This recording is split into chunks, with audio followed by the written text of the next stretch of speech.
Hi everyone, నమస్తే అండి. Welcome to Shreshta oils. ఇప్పుడు చాలామంది కస్టమర్స్ సార్ మాకు రిఫైన్డ్ ఆయిల్ అలవాటు ఉంది, ఈ ఎలాగా వాడతాం ఇవన్నీ చాలా క్వశ్చన్స్ ఉన్నాయి.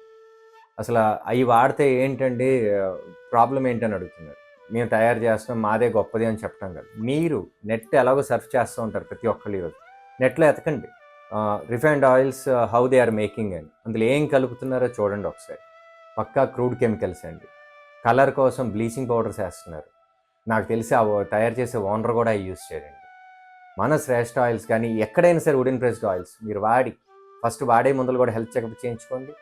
వాడిన 3 months తర్వాత మళ్ళీ హెల్త్ చెకప్ చేయించుకోండి.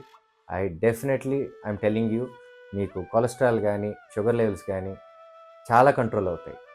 సో స్టే హెల్దీ అండి. వుడెన్ ప్రెస్డ్ ఆయిల్స్ మాత్రం వాడండి. ఇది కొంచెం వాడితే సరిపోద్ది. నేను మళ్ళా చెప్తున్నాను, మీకు 10 స్పూన్లు రిఫైన్డ్ ఆయిల్స్ అలవాటు ఉంటే మనది 5 స్పూన్స్ చాలండి. బికాస్ చిక్కగా ఉంటుంది. మీరు ఇంటిల్ 10 ఆయిల్ యూసేజ్ కూడా బాడీకి తగ్గుద్ది. ఆరోగ్యంగా ఉంటారు, ఉత్సాహంగా ఉంటారు. 3 months వాడి ఆ రిజల్ట్స్ మీరే టెస్ట్ చేసుకోండి. చాలామంది హార్ట్ డిసీజులకు కూడా రిఫైన్డ్ ఆయిల్సే కారణం అండి. సో వుడెన్ ప్రెస్డ్ వాడండి. ఈ హార్ట్ స్ట్రోకుల నుంచి వీటి నుంచి మ్యాక్సిమం తప్పించుకోండి.